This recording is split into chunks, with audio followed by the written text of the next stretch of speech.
this is Candy. Candy is 76 years old. She is very active, very vital, does not do yoga. So she has had 2 hip replacements. One is a more cemented in one, so she can feel, when we've been doing stretches, she feels it more on that side.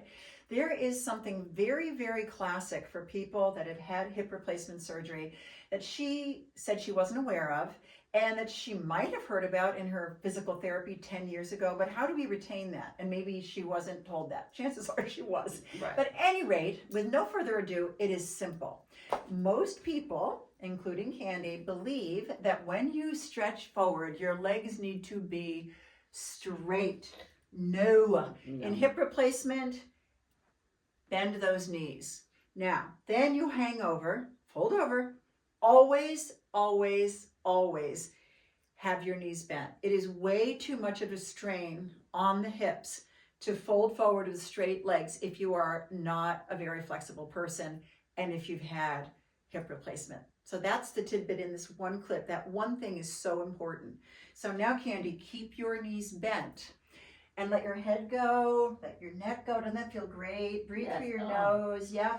Now you are going to try to bring your belly towards your spine, which you had asked me earlier when we were not on camera. Inhale, come up, gently, gently, gently, gently, keeping knees bent all the way. Good. When she comes up, she can straighten her legs, but probably not lock them in. Okay. You remember that now? I will remember that, correct. So because I always want to go like that, and I need to go like that. Okay. Right. And if you're folding over, definitely want to go like that. Okay. Right. Yes. Good. How much are you bending your legs? Can you turn sideways so we can see?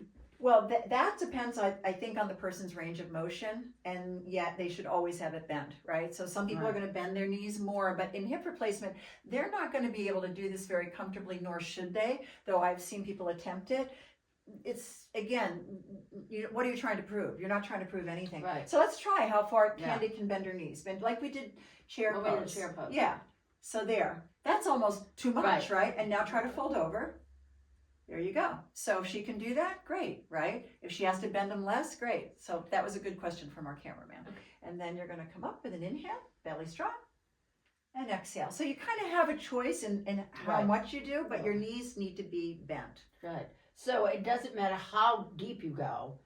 It's do what you want to do at the moment. Exactly, Right. Okay. Exactly, right? Because my experience with people with hip replacement is, of course, they want to see if they can get back to who they were. And none of us, this is a channel for aging, none of us are going to get back to who we were. And if you've had hip replacement, you're not going to get back to where you were. So Maybe you have you to had your legs accept- straight and whoop, but it's different now. So you got to right? accept the fact you now have limits. Yes. Limits. Okay. Yes. Got it. And you got to feel the limits, right? Right, You yeah. got to feel it. Yeah. Don't try to push through it. Right.